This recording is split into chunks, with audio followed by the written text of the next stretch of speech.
But first, the headlines on the situation in Crimea and Russia and how they are affecting the regional economy. We start off with President Vladimir Putin signing a bill formalizing that country's addition of Crimea. In addition, Putin ordered fireworks to celebrate the occasion in Crimea and also in Moscow. The Organization for the Security and Cooperation of Europe will send monitors to Ukraine.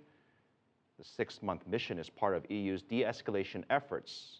And MasterCard and Visa are now blocking access to customers of some Russian banks. The 4 banks affected have links to Russians who are blacklisted by the U.S. following these new sanctions. Now, investors in Russia were nervous Friday following the latest escalation of sanctions. Stocks slumped after U.S. President Barack Obama said sanctions could be extended to key parts of the Russian economy. These sectors include Russia's mining, defense, and natural resources.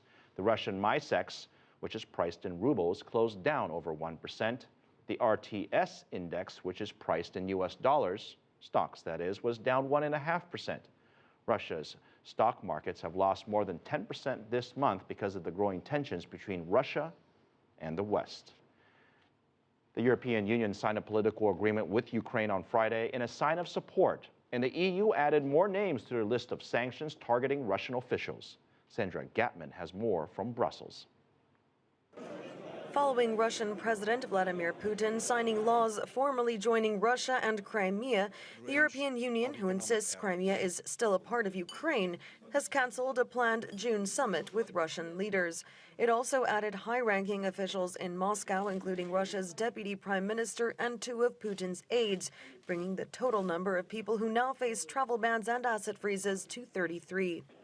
The EU's move, in tandem with U.S. sanctions against senior members of the Kremlin, is part of Western efforts to isolate Russia for its role in what many believe was an illegal referendum, which overwhelmingly backed a union between Crimea and Russia. We've already seen a 10% wiped off the value of the Russian stock market this month, reports of capital flight and downgraded credit ratings. But the best rebuke to Russia is a strong and successful Ukraine, free to make its own choices about its own future. Every leader at this summit is very clear on that. And Ukraine's allegiances to Europe are now even clearer. The signing of a political association agreement with the EU on Friday paved the way for a future trade deal that could help the Ukrainian economy. This deal will establish a joint decision-making body, which is to facilitate the process of real reforms in my country. And this deal meets an aspirations of millions of Ukrainians that want to be a part of the European Union.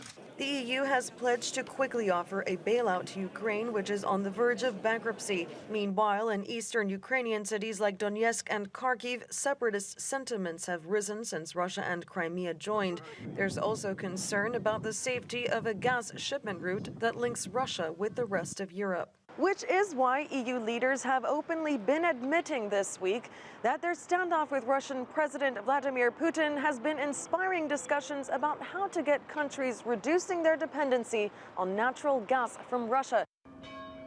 European leaders have warned they're prepared to sanction Russia with further economic measures if the crisis in Ukraine escalates, a path that Europe wants to avoid but has made clear it would be prepared to take. Sandra Gathmann, CCTV, Brussels.